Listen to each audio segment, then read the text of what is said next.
வணக்கம்ப்பா. திருச்சிற்றம்பலம். ரம பார்வதி பதே ஹர ஹர மகாதேவ. தென்னாடுடைய சிவனே போற்றி, எந்நாட்டவர்க்கும் இறைவா போற்றி. திருச்சிற்றம்பலம். ஒழியான திருமேனி உமிழ்தானோ மிகமேவும் கழிக்கார வரும் யானை கடல் நாழும் மறவாமல் அழிகாழும் அல்ல தூவும் அடியார்கள் உளமாற வெளியாகும் வலிதாய வினை கூட நினையாவே. திருச்சிற்றம்பலம். தில்லை குத்தபெருமான் திருவடிகளை சிறமேற்கொண்டு குருமகா சன்னிதானங்கள் பொற்பாதம் பணிந்து அடியவர் பெருமக்கள் பொற்பாதம் பணிந்து இன்றைய அபிராமி அந்தாதி சிந்தனையில் போன தடவை 40வது பாடல் பார்த்தோம்.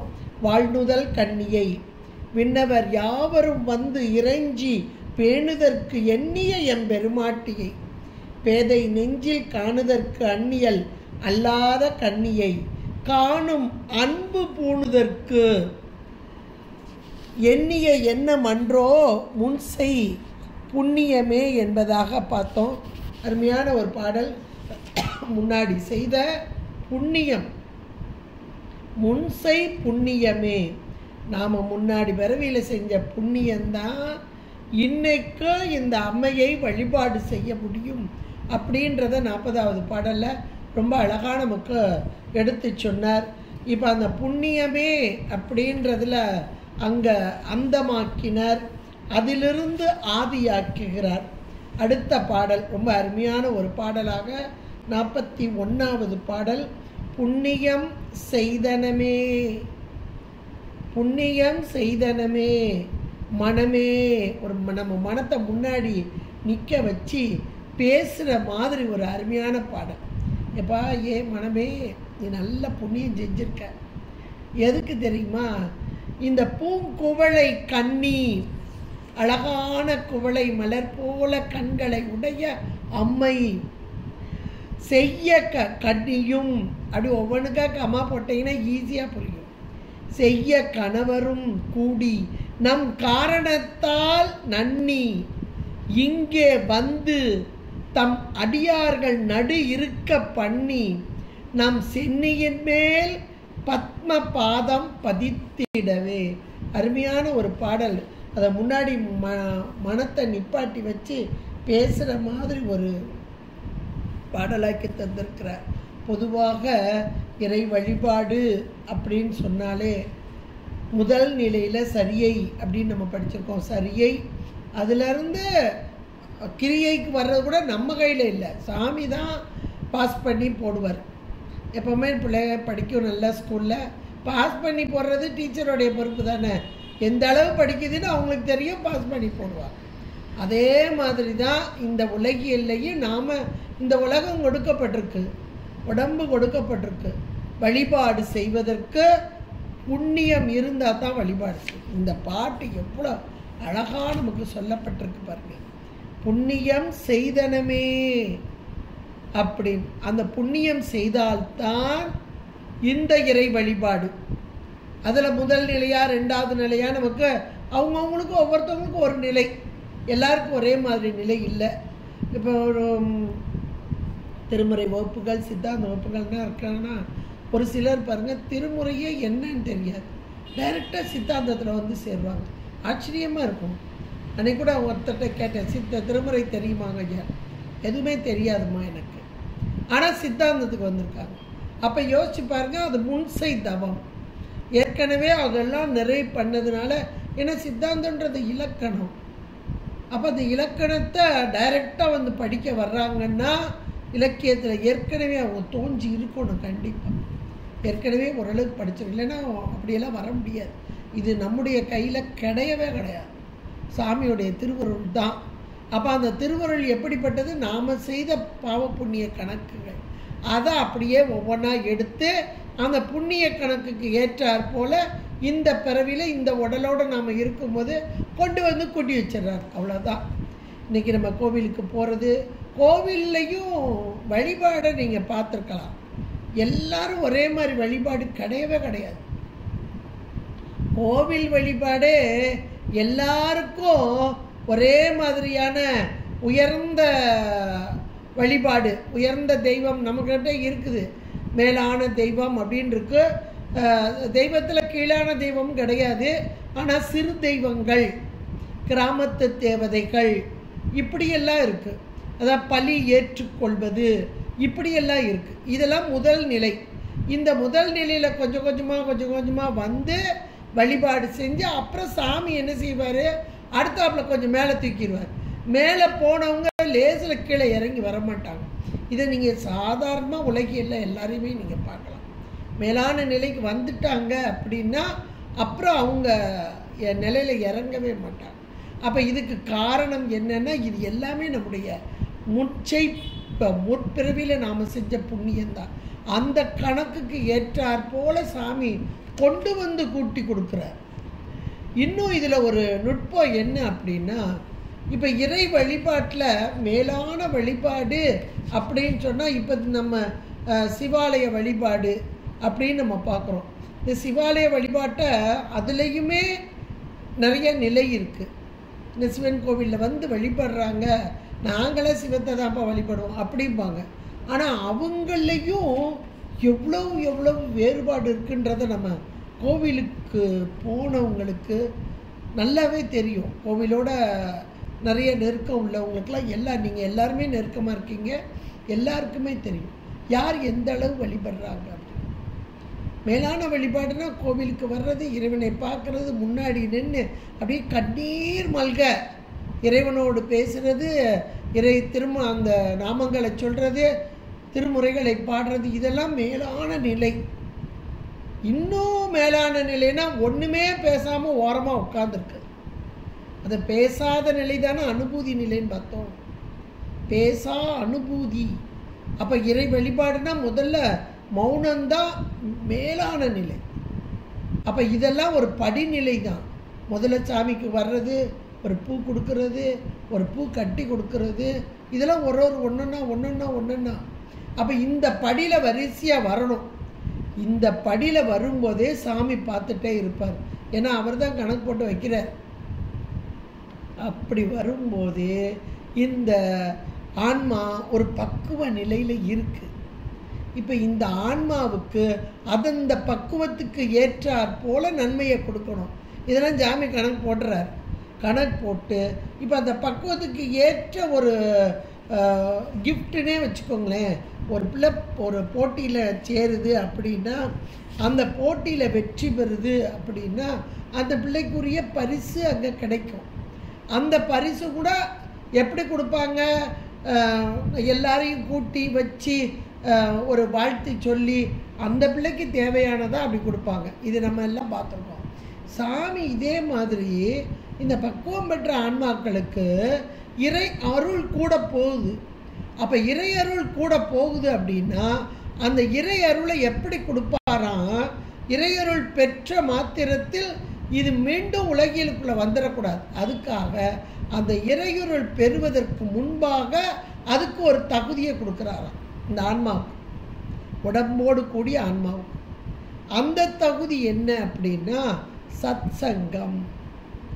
அப்போ முன்னாடி செஞ்ச பிறவியில் செஞ்ச புண்ணியம், அது கூட சிவ புண்ணியம்தான் இங்கே கொண்டு வந்து நல்ல ஞானத்தில் சேர்க்கும்போது, அப்போ அந்த புண்ணியத்தினால் இங்கே வந்து வழிபடுவதற்கு நமக்கு நல்ல ஒரு தன்மை கிடைச்சிருக்கு. அந்த வழிபாட்டிலையும் நல்ல ஒரு பக்குவ நிலை வரும்போது என்னுடைய திருவருள் கூட போகுது. திருவருள் கூடுவதற்கு முன்பாக கொண்டு வந்து இந்த ஆன்மாவை சத்சங்கத்தில் போட்டு வராச்சாங்க.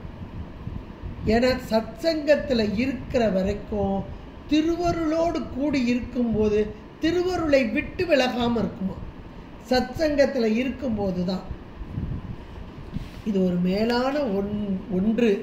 ஏன்னா அடியார்களோடு கூடிய உறவு எப்படிப்பட்டது அப்படின்றத நம்ம அருளாளர்கள் சொல்லியிருக்காங்க. அடியார் நம்ம 12ஆவது சூத்திரமும் அதான் சொல்லுது. மேலான அந்த சீவன் முக்தர்களே மல வாசனை தான், மலம்லாம் கிடையாது. அந்த வாசனை மீண்டும் திரும்பாமல் இருக்கிறதுக்கு அடியார்களோட தான் இருக்கு. பஞ்சாட்சர ஜபமும் அடியார்களோடு இருக்கக்கூடியது தான். இப்போ இறைவனுடைய திருவருள் கூடுதல் இப்போ இந்த பாட்டில் சொல்ல போகிறது என்னென்னா, திருவருளோடு கூடி நிற்கும் போது முதல்ல அந்த ஆன்மாவை, உடம்போடு கூடிய ஆன்மாவை சத்சங்கத்தில் கொண்டு சேர்த்து விட்டுறது. எனக்கு இவ்வளோ நாளும் தெரியும், ஒரே ஊரில் தான் இருப்பாங்க, இன்னும் சொல்ல போனால் ஒரு தெருவில் இருப்பாங்க, அங்கே சத்சங்கம் அவ்வளோ நாளாக நடக்கும். இவ்வளோ நாளாச்சு எனக்கு தெரியவே செய்யாது, இப்போ தான் எனக்கு தெரியுது அப்படின்னு வந்து சேருவாங்க. ஏன்னா இவ்வளோ தானே இங்கே தானே இருந்தீங்க, உங்களுக்கு தெரியாதா? உண்மைக்கே எனக்கு தெரியாதுக்கா, இப்போதாக்கா தெரியும் அப்படின்னு வந்து சேருவாங்க. அப்போ யோசிச்சு பாருங்கள், அந்த நேரம் காலம் கூடுதல் எந்த காலகட்டத்தில் எந்த நேரத்தில் கொண்டு வந்து சேர்க்கணும்னு நினச்சாரோ அந்த நேரத்தில் தான் சேர்ப்பார். நாம் நினச்சி ஒன்றுமே நடக்காது. அப்போ இறைவன் திருவருள் பதிவு ஆரம்பிச்சிட்டு அப்படின்னு அர்த்தம். இந்த சத்சங்கத்தில் இருக்க ஆரம்பிச்சிட்டாங்கன்னா அவங்களோடு கூடி குழாவி இருக்கும்போது இறை சிந்தனை, இந்த கோயிலில் இப்படி இருக்கும், இந்த கோயிலில் எப்படி இருக்கும், இதை படிச்சியா ரொம்ப நல்லா இருக்காது, அந்த சிந்தனை தான் நடக்கும். வேறு வீட்டு கதையெல்லாம் ரொம்ப நடக்காது. இந்த சிந்தனை அந்த அருமையாக இருந்துச்சு அதை கேட்க கேட்க அப்படின்னு அப்படி அந்த ஒவ்வொரு நூல்கள் அதை கேட்டது அதையெல்லாம் பகிர்ந்துக்கிறது இந்த சத்சங்கத்தில் தான். வீட்டில் போய் மற்றவங்ககிட்ட பகிர்ந்துக்க முடியாது. ஏன் வேலையில் சும்மா கடை உன்னைய பற்றி இதை பற்றியே பேசிகிட்டு இருக்கேன், இதெல்லாம் எனக்கு தெரியாது அப்படின்றவங்க வீட்டில் இருக்காங்க. ஆனால் இந்த அடியார் கூட்டத்தோடு இருக்கும்போது ஆமாம் நானும் கேட்டேன் ரொம்ப நல்லா இருந்துச்சு, அவங்க தான் அதுக்குரிய பதில் கொடுப்பாங்க. யோசிச்சு பாருங்களேன், இப்போது எவ்வளோ ஒரு அருமையான ஒரு நிலையில் நம்மளை கொண்டு வந்து சாமி விடுறாரு. அப்படி முன்சை புண்ணியத்தால் இந்த பிறவியில் முதல்ல இறை வழிபாடு, அந்த இறை வழிபாட்டிலோடைய நல்ல முதிர்ச்சி சத்சங்கம், இந்த சத்சங்கத்தோடு கூடி இருந்து இறைவனை துதித்து வழிபடுதல், இந்த துதித்து வழிபட வழிபட வழிபட இறைவனோடு ஒன்றித்த அந்த நிலை, அனுபூதி நிலை. இது நம்ம அருளாளர்கள் எவ்வளோ அழகா நமக்கு தாய்மான சுவாமி ரொம்ப அழகாக சொல்வார். அன்பர் பணி செய்ய என்னை ஆளாக்கி விட்டால், அன்பர் பணி செய்ய என்னை ஆளாக்கி விட்டால் இன்ப நிலை தானே எய்தும் பராபரமே, பராபரக்கண் நிலை சொல்லுவார். அப்போ அன்பர் பணின்றது எவ்வளோ உயர்ந்த நிலைன்றத நாம் இதன் மூலமாக தெரிஞ்சுக்கலாம். இன்னும் நம்முடைய மனம் அப்படின்றது உயிர்களாகிய உயிர்கூட்டம், இந்த உயிர்கூட்டத்துக்கு நமக்கு மனம்ன்றது அந்த காரணங்களை ஒன்று எதை பார்க்குதோ உலகியல்ல ரொம்ப சீக்கிரமாக அங்கிட்டமாக ஓடிடும். இந்த அன்பர்கள் அடியவர்களோடு கூடி இருக்கும்போது அவர்களோடு சேர்ந்து இன்றைக்கி ஒரு முற்றோதுதல் அப்படின்னா 6 மணி நேரம் வேறு சிந்தனை இல்லாமல் அதிலேயே தெளிச்சு போயிடும். அதான உயிரோட தன்மை. சார்ந்ததன் வண்ணம் நிலத்து இயல்பால் நீர் திரிந்து அற்றாகும் மாந்தர்க்கு இனத்து இயல்பதாகும் அறிவு. வள்ளுவனார் எவ்வளோ அழகாக சொன்னார். நமக்கு சார்ந்ததன் வண்ணன் ரொம்ப அழகாக சொல்லிய சைவ சித்தாந்தமும் ரொம்ப அழகாக சொல்லுது, சார்ந்ததன் வண்ணம் அப்படின்னு. அப்போ அந்த சார்ந்ததன் வண்ணம்னு இந்த அடியார்களோடு கூடி இருக்க இருக்க இருக்க நம்முடைய உள்ளமும், உள்ளம்ன்றது உயிரோடைய அறிவு, நல்ல ஒரு பக்குவ நிலையை அடையக்கூடியதாக இருக்கும். இப்போது வீட்டில் ஒரு பொண்ணு நம்ம வளர்க்குறோம், அந்த பிள்ளைக்கு எப்பவும் காலைல 8 மணிக்கு தான் எந்திரிக்கும், என்ன சொன்னாலும் கேட்கவே மாட்டேங்குது. இந்த வருஷம் காலேஜில் கொண்டு போய் சேர்க்கணும், ஹாஸ்டலில் போய் எப்படி இருக்க போகிறாளோ அப்படின்னு அம்மா பயந்துக்கிட்டே இருப்பாள். அங்கே போய் ஒரு ஹாஸ்டலில் சேர்த்துருப்பாங்க, அந்த ஹாஸ்டல் ரொம்ப ஸ்ட்ரிக்டான ஹாஸ்டலாக இருந்ததுன்னு வைங்களேன். கம்பல்சரியாக மார்னிங் 5 மணிக்கு எல்லோரும் எந்திரிக்கணும், எந்திரிச்சு குளிச்சுட்டு சாமி கும்பிட்டுட்டு அதுக்கப்புறம் ஸ்டடி ஆரம்பிச்சிடணும், 6 o'clock ஸ்டடிக்கு வந்துடணும் அப்படின்னு ஒரு ரெஸ்ட்ரிக்ஷன் இந்த ஹாஸ்டலில் போட்டாங்கன்னு வைங்க. இந்த பிள்ளை என்னத்துக்கு ஆவா 8 மணி வரைக்கும் இங்கே தூங்கி தூங்கி தூங்கி தூங்கி அந்த சுகம் கண்டுட்டா. இந்த காலையில் தூக்கன்றது நல்ல சுகம், கொஞ்ச நேரம் எந்திரிச்சிட்டு கொஞ்ச நேரம் படுப்போம்பா அப்படின்னு திரும்ப படுத்தா அது பெரிய சுகமாயிடும். அப்போ அந்த மாதிரி இருந்த பிள்ளைய கொண்டு போய் அங்கே போட்டால் முதல்ல ரொம்ப கஷ்டம், 5 மணிக்கு கண்ணே முழிக்க முடியாது கொஞ்ச நாளைக்கு. எல்லாரும் எந்திரிச்சிருப்பாங்க. வார்டன் வந்து திட்டின பிறகு இவ அப்படியே ரொம்ப வருத்தத்தோடு எந்திரிப்பாள். கொஞ்ச நாள் பழக பழக பழக நீ எப்படியாவது என்னை எழுப்பிடு, நான் அலாரம் வச்சுருக்கேன், நான் எந்திரிக்கிறனால நீ தட்டிடு அப்படின்னு சொல்லிட்டுப்பா. அப்புறம் கொஞ்ச நாள் கஷ்டப்பட்டு தான் பழகணும், கஷ்டப்பட்டு பழக பழக பழக அப்புறம் இவன் அந்த 5 மணிக்கு எந்திரிச்சு பழகிட்டா அது மாற்றவே முடியாது. வீட்டுக்கு வந்தாலும் அப்புறம் அதே 5 மணிக்கு எந்திரிக்க சொல்லணும். 8 மணி வரைக்கும் தூங்குவாலே 5 மணி, அது பழகிட்டா இனிமேல் தூக்கம் வரலை அப்படின்ற. இதுதான் அந்த பழக்கம். இந்த அடியார்களோடு இருந்து சத்சங்கமாக இறை வழிபாடு, இன்னும் சொல்லப்போனால் நல்ல பாடல்கள், திருமுறைகளை பாடுதல், கேட்டல், இப்படியாக இருந்து பழகிய இந்த ஆன்மா எந்த இடத்துல கொண்டு போய் விட்டாலும் அங்கே ஒரு சத்சங்கத்தை தேடி போய் பிடிச்சு அப்படி போய் சேர்ந்துடும். இது நம்ம இயல்பாக நம்ம பார்க்குறது.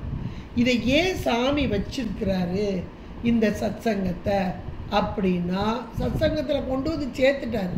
சேர்க்கிறது இறைவனுடைய திருவருள் தான். அடியார் நடுவுள் இருக்கும் அருளை புரியாய், உடையாள் உந்தன் நடு இருக்கும், உடையாள் நடுவுள் நீ இருத்தி, அடியே நடுவுள் இருவீரும் இருப்பதானால் அடியார் நடுவுள் இருக்கும் அருளை புரியாய். மணிக்கவாசகர் எவ்வளோ அழகா சொன்னார் பாருங்க. இந்த அடியார் நடுவில் இருக்கிறது தான் மிகப்பெரிய மேலான நிலை இந்த ஆன்மாக்களுக்கு. ஏன்னா அந்த நம்முடைய உயிர் அறிவில் இருக்க அம்மையப்பன் சதா காலமும் நம்ம உணரணும்னா நம்ம அடியார் நடுவில் இருக்கணும். அதாவது உலக சிந்தனை இல்லாமல் இறை சிந்தனையில் இருக்க வேண்டும். இந்த அபிராமி பெற்றாரே, அபிராமி அந்தாதி பதிகத்தில் கலையாத கல்வியும் சொல்லும்போது 16 செல்வத்தில் கடைசி 16வது செல்வம் மேலான பெரிய தொண்டரோடு கூட்டு கண்டாய் அப்படின்னு சொன்னார் இல்லையா. பெரிய தொண்டர்னு போட்டார் அடியார்களுக்கு. சாதாரண தொண்டரில் பெரிய தொண்டரோடு கூட்டு கண்டார். அப்படின்னா அந்த அடியார்களோடு சேர்ந்து இருக்கும் தன்மை என்பது யாரால் கொடுக்கப்பட்டதுன்னா இறை அருளால். இறை அருள் இல்லாமல் இந்த சத்சங்கம் என்பது நமக்கு வாய்க்காது. அவ்வளோதான். அப்போ அந்த சத்சங்கம் வாய்த்து அந்த பிறவியிலே சத்சங்கத்தோடு கூடி நல்ல ஒரு நாளைக்கு திருப்புகள், ஒரு நாளைக்கு இப்போ கழுமலையில் நல்லா நடத்துகிறாங்க. அது மாதிரி ஒவ்வொரு நாளும் நடக்க ஆரம்பிச்சுட்டுன்னு வைங்களேன்.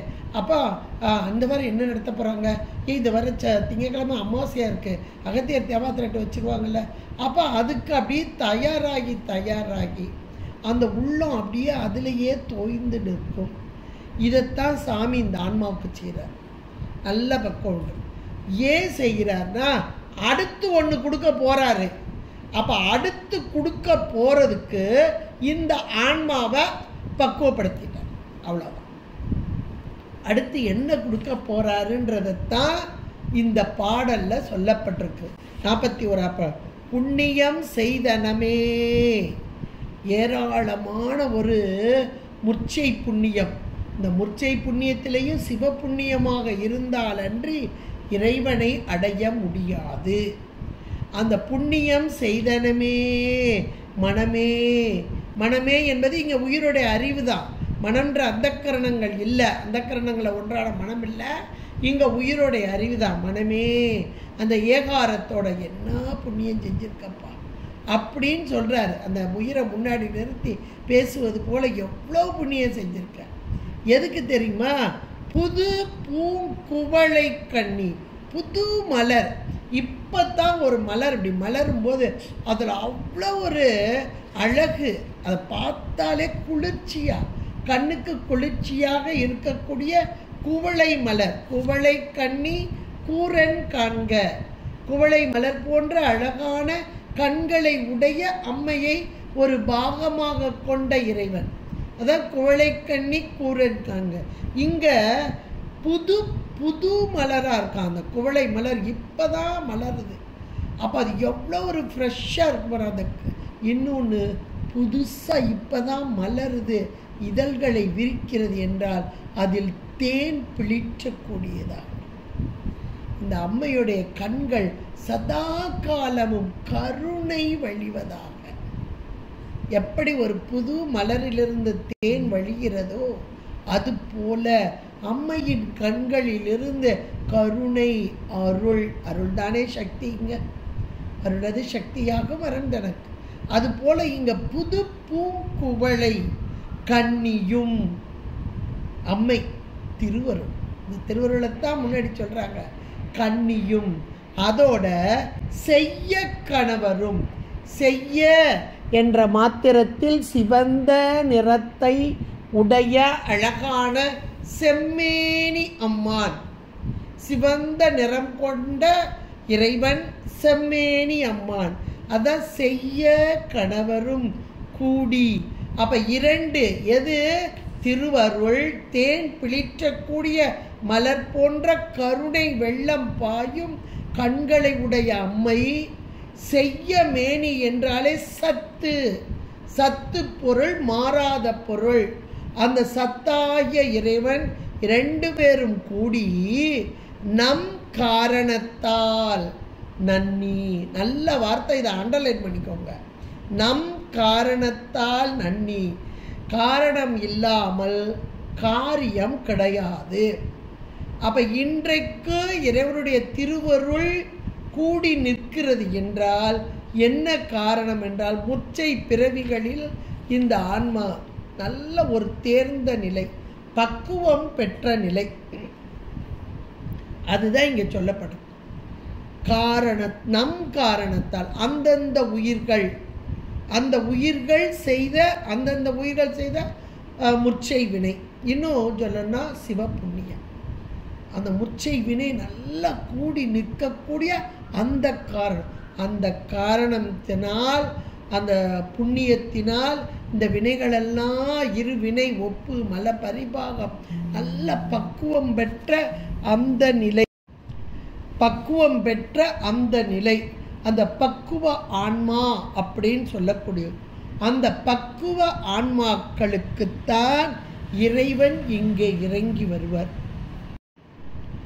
இந்த பக்குவ ஆன்மாவைத்தான் இங்கே நம் காரணம் என்கிறார். நம் காரணம் இந்த உயிர்களாகிய நாம் செய்த அந்த முச்சை புண்ணியம். அதனால் நன்னி, நல்ல வார்த்தை. நம் காரணம் முச்சை தவம். தவம்னே நீங்கள் போட்டுக்கிடலாம். ஏன்னா இது ஞானமே வடிவான பரம்பொருள். அதுக்கு தான் அந்த மேலே இருக்க ரெண்டு வார்த்தையும், பூங்குவளை கன்னியும் செய்ய கணவரும் ரெண்டும் கூடி வர்றாங்க. அப்போ ஞானமே வடிவான பரம்பொருள் கூடி வரப்போகுது. எங்கே வரப்போகுது? ஒரு அழுக்கு படிந்த இடத்துல வந்து நிற்காது. அந்த மலம் நீக்கப்பட்ட நல்ல மல பரிபாகம் பெற்ற ஆன்மா, அதுதான் அந்த நம் காரணம். அப்போ பக்குவம் பெற்ற ஆன்மா நம் காரணத்தால் நன்னி. நாமா போய் அந்த பரம்பொருளை அடைய முடியாது. ஞானமே வடிவான பரம்பொருள் அதுவாக வரவில்லை என்றால் நாம சென்று அடைய முடியாது. இது நமக்கு சாத்திரம் ரொம்ப அழகா சொல்லுது. அகலமாயாரோ அறிவரீத பொருள் சகலமாய் வந்தது ரொந்தி பர தாமாக தந்ததென்றொந்தி பர. தாமாக தந்தது, தம்மையே தந்தது. அப்ப தாமாக தரணும், தம்மையே தரணும். இந்த பாடல் அப்படியே அந்த சைவ சித்தாந்தத்துடைய பிழிவாக அருமையாக சொல்லப்பட்டது. நம் காரணத்தால் நன்னி அங்கே இறங்கி வருகிறது. எப்படி? அம்மையப்பனாக போக வடிவம் கொண்டு இந்த உயிர்களுக்கு சிவபோகம் கொடுக்க வருது. இதுகாரும் உலக போகம் அனுபவித்த ஆன்மா அந்த காரணம் என்ன காரணம்? முச்சை புண்ணியம். அதனால் இப்ப சிவபோகத்தை கொடுக்க வருது. அந்த கொடுக்க வரும்போது அம்மையப்பனாக வருகிறது, கருணையோடு கூடி வருகிறது. நம் காரணத்தால் நன்னி இங்கே வந்து, நல்ல வார்த்தைங்க, இங்கே வந்து, எங்கே வந்து, இங்கே வந்துன்னு போட்டாங்களே, எங்கே வந்து? இந்த பூலோகத்தில், ஏன் உடம்போடு கூடி இந்த உலகத்தில் தானே நம்ம இருக்கோம். இந்த உடம்போடு கூடி இந்த உலகத்தில் இருக்கும்போது இறை அருள் எனக்கு கிடைக்குமா கிடைக்காதா? நிறைய பேர் சாமியை நாம் அனுபவிக்க முடியுமா, பார்க்க முடியுமானே வச்சுக்கோங்களேன். பார்த்தல்ன்றது அனுபவம் தானே. பார்க்க முடியுமா? இந்த உடம்போட நான் பார்க்க முடியுமா? இந்த உலகத்தில் பார்க்க முடியும்? நிறைய பேர் கேள்வி கேட்பாங்க. இந்த பாடலை அப்படியே சொல்லியிருங்க. இந்த பாடல் அப்படியே அதனுடைய பதில்.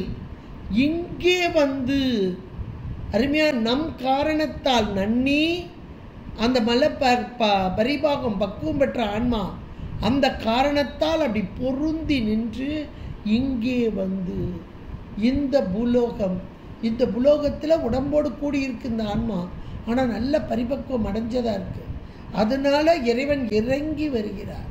தடத்த லக்கணமாக அம்மையப்பனாக போக வடிவம் கொண்டவராக உயிர்களாகிய நமக்கு இதுகாரும் உலக போகம் கொடுத்த இறைவன் சிவபோகம் கொடுப்பதற்காக.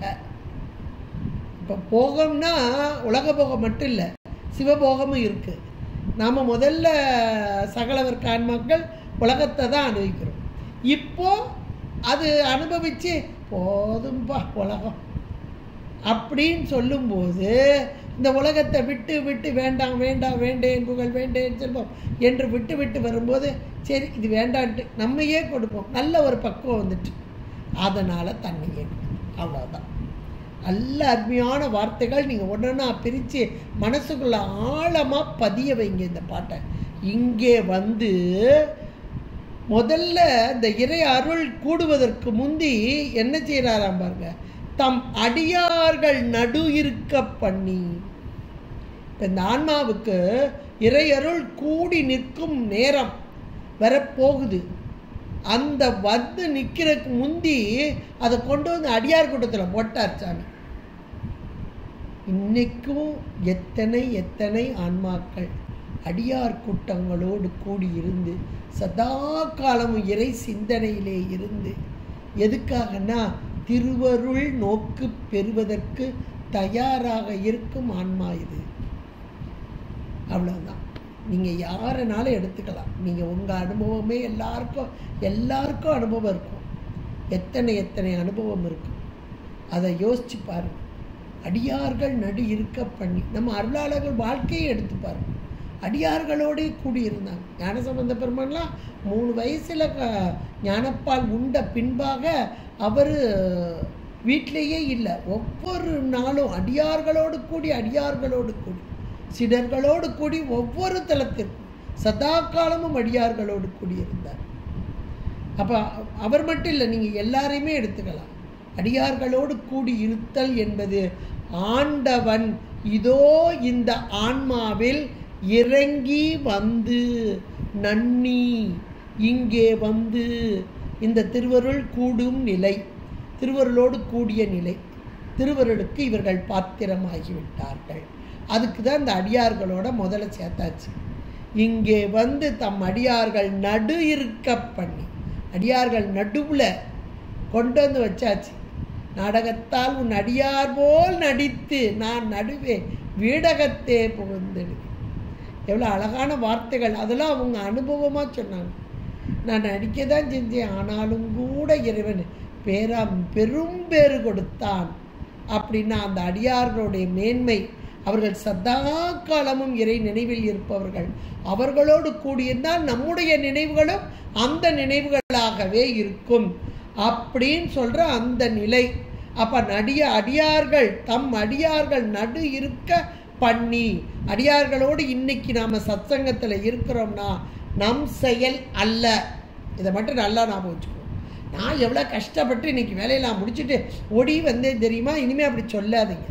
நீங்கள் கஷ்டப்படலை, சாமி கஷ்டப்பட்டு உங்களை பிடிச்சு இழுத்து கொண்டு வந்து அங்கே உட்கார வச்சுட்டார். இதுதான் உண்மை. கொஞ்ச நேரம் அப்படியே படுத்துக்கிட்டே என்ன சாந்தியக்கா இப்படி சொல்லிட்டாங்க, நான் எவ்வளோ கஷ்டப்பட்டு எவ்வளோ வேகமாக வேலையெல்லாம் முடிச்சுட்டு ஓடி வந்து கேட்கணும் வைக்கணும்லாம் வந்திருக்கேன். நம்ம கஷ்டப்பட்டோம் சாமிங்கிறாங்களே அப்படின்னு நினச்சிங்கன்னா அப்படியே படுத்துக்கிட்டே இந்த வார்த்தையை யோசிங்க. நம்முடைய முயற்சியாக முதல்ல அடியார்களோட இருந்து இன்றைக்கி திருவாசகம் முற்றோதல் 7 மணிக்கு ஆரம்பிக்கிறேன்னு சொல்லியிருக்காங்க. ஒரு 8க்காவது நம்ம போயிடணும் அப்படின்னு மனசுக்குள்ளே ஒரு எண்ணம் வருது பாருங்க. அந்த எண்ணமே நாம் முன் செய்த தவம், இறைவன் திருவருள் கூடுதல். 2 இல்லாமல் அந்த எண்ணம் முதல்ல வராது. மனசுக்குள்ளே அந்த எண்ணம் வரணும். 8 மணிக்கு இன்றைக்கி எப்படியாவது போயிடணும். அப்போ 8 மணிக்கு போகிறதுனா வீட்டில் எல்லா வேலையும் கொஞ்சம் சீக்கிரமாக எழுந்திரிச்சு கடைன்னு முடிக்கும் போது யாராவது வந்துட்டாங்கன்னா சாமி நீ தான் என்ன அப்படின்னு அந்த இறை அருள் அல்லது இறைவனை நினைக்கணும், அல்லது பஞ்சாட்சரத்தை நினைக்கணும். அப்பாடா என்னை இருந்துருவாங்கன்னு பார்த்தேன், கடவுளாக பார்த்தேன், அப்படி கலட்டிட்டார்ப்பா அப்படின்னு வரும் பாருங்க. அப்போ இதெல்லாம் நாம் செஞ்ச புண்ணியம் ஒரு பக்கம், இறைவன் திருவருள் தானே.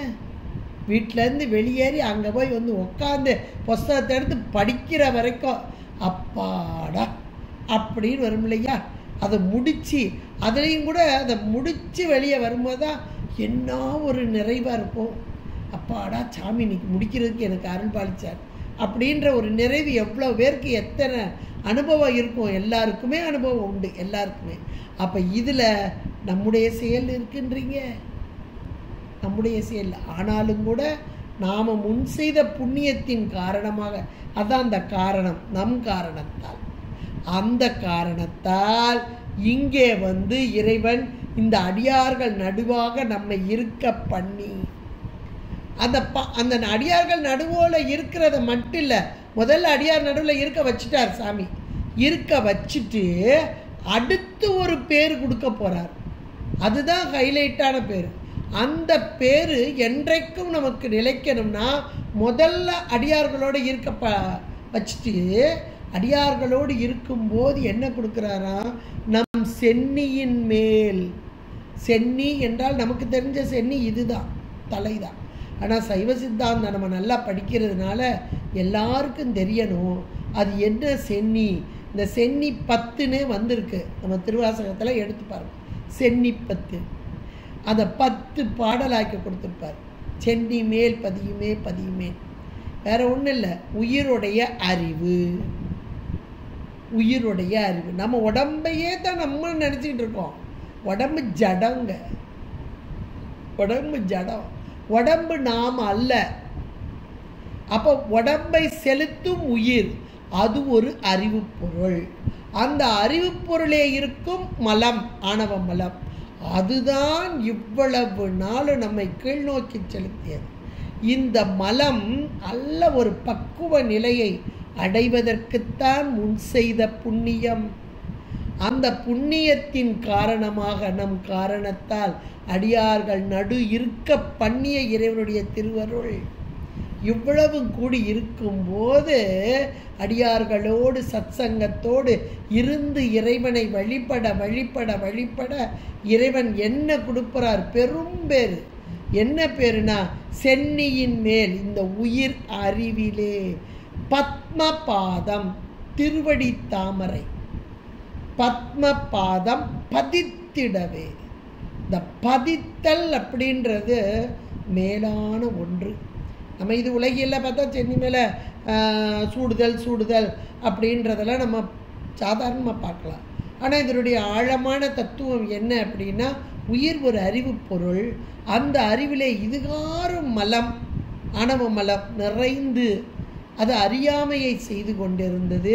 இந்த திருவடி என்பது ஒளி, மேலான அறிவு, பேரறிவு, சிற்றறிவாகிய உயிர் அறிவிலே பேரறிவு அப்படியே பதிந்து, இப்போ உயிரின் அறிவும் அந்த மேலான வியாபக நிலையை அடைதல்.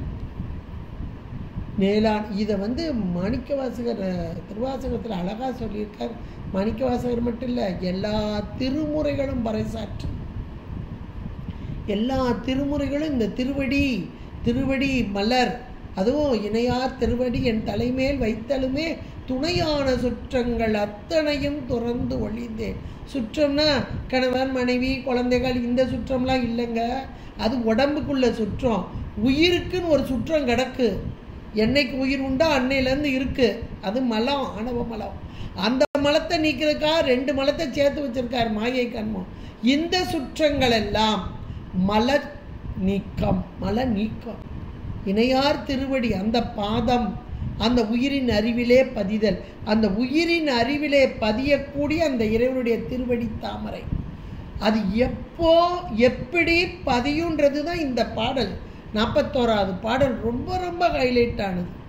திருவடி தீட்சை என்று கூட சொல்லலாம். இதை சுந்தரமூர்த்தி நாயனாருக்கு திருவடி தீட்சை கொடுக்கறதுக்கு சாமி வந்தார் இல்லையா, மாணிக்கவாசகருக்கு திருவடி தீட்சை கொடுக்கறதுக்கு குருந்த மரத்தின் கீழாக வந்தார் இல்லையா.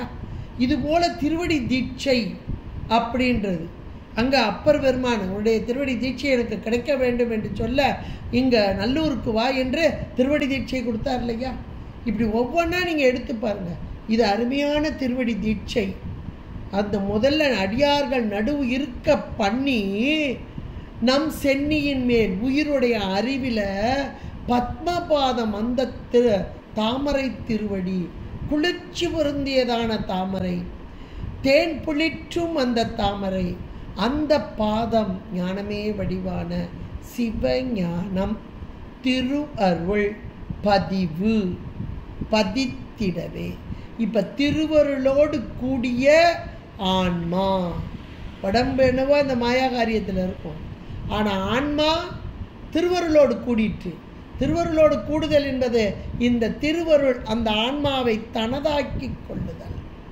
மேலான ஒரு ஹைலைட்டான வார்த்தை. நீங்கள் மீண்டும் மீண்டும் கேட்டு அப்படி சிந்திச்சு பாருங்கள். ஆஹா, இது எப்பேற்பட்ட பேர்! இதுதாங்க நாம் அடைய வேண்டிய லட்சியம், குறிக்கோள். திருவடி பேரு, திருவடி அடைந்தேன். இந்த திருவடி அடைதல் அது எது அப்படின்னா உடம்பு இல்லை, உயிர். அந்த ஆன்மா என்றைக்கு அந்த திருவடியை அடைகிறதோ மீண்டு வாரா நிலை, மேலான மரணமில்லா பெருவாழ்வு, இன்ப நிலை. அந்த இன்ப நிலையை அடைவதற்கு உயிர்களாகிய நமக்கு அடியார்களுடைய சத்சங்கம். அப்போ அடியாருடைய சத்சங்கன்றது எப்பேற்பட்ட மேலானதுன்னு பார்த்துக்கோங்க. அதனால அந்த அடியார்களோட இருக்கிற ஒவ்வொரு நிமிடமும் ஒவ்வொரு நேரமும் இறைவன் நமக்கு கொடுத்த கிஃப்ட்டு, பெரிய கிஃப்ட்டு. விட்டுறாதீங்க. எப்போ நமக்கு சத்சங்கம் இருக்கோ அப்பெல்லாம் அந்த சத்சங்கத்தோடு சேருங்க. இந்த பிறவியில் இல்லைன்னா இதெல்லாம் கணக்கு எழுதி வச்சிருவார். எழுதும் கீழ்கணக்கு இந்நம்பர் ஈசன் எழுதி வச்சு இந்த பிறவியிலே சிலருக்கு கிடைச்சிடலாம், சிலருக்கு அடுத்த பிறவியில் கிடைக்கும். திருவருளோடு கூடிய அந்த நிலை கிடைக்கும் என்பதை அருமையான பாடலாக புண்ணியம் செய்தனமே, புண்ணியம் செய்தனமே ஏகாரம் மனமே, புது பூங்குவளை கண்ணியும் செய்ய கணவரும் கூடி நம் காரணத்தால் நன்னி இங்கே வந்து தம் அடியார்கள் நடு இருக்க பண்ணி நம் சென்னியின் மேல் பத்ம பாதம் பதித்திடவே என்ற ஒரு அருமையான பாடலை நமக்கு அபிராமி அந்தாதியில் 41வது பாடலாக தந்திருக்கிறார். அபிராமி பட்டர் என்றால் மேலான ஒரு நிலையை அவர்கள் அடைந்தார்கள், நாமும் அடைய வேண்டும். இதுதான் உயிருடைய லட்சியம், குறிக்கோள். இந்த இறைவனுடைய திருவடி பேறு அடைய வேண்டும் என்பதை நமக்கு உணர்த்துவதற்காக அமைக்கப்பட்ட அருமையான பாடலை சிந்திப்பதற்கு இறைவனுடைய திருவருளும் குருவருளும் கூட்டியமைக்கு நன்றி கூறி அனைவரின் பொற்பாதம் பணிந்து உங்களிடமிருந்து விடைபெறுகிறேன். நன்றி, வணக்கம். திருச்சிற்றம்பலம். ஹர பார்வதி பதே, ஹர மகாதேவ. தென்னாடுடைய சிவனே போற்றி, எந்நாட்டவர்க்கும் இறைவா போற்றி.